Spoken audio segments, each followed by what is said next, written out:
Once that's finished though, I start working on the eye.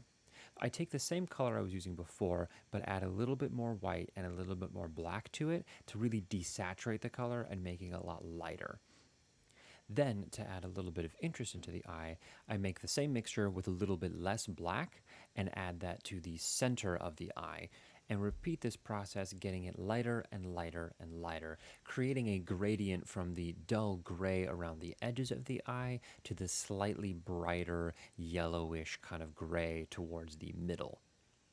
As I'm doing this, I also dab this on so that there's a little bit of texture and it's not necessarily a perfect gradient, which really helps this miniature feel natural. I then start working on the other eyes, but for some unknown reason, I decided right now would be a good time to add the white for the fire and this eye before I go and repeat the process I had just done over all the eyes before. Sometimes when I'm compiling the videos from like the projects that I've made after the fact, I just sit there wondering, why did I do that in this order? This doesn't make any sense at all. But anyways, I repeat this process around the rest of the eye, keeping it a lot more simple, obviously, and then I can start working on the pupils.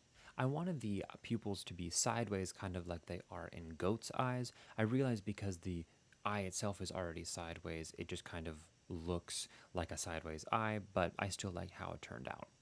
In order to create the irises, I take a little bit of light blue and add a bunch of tiny little strokes, and then mix in a little bit of a purplish blue to go around those strokes, and I kind of repeat this process over and over and over again until I have the pupil in a space where I like it.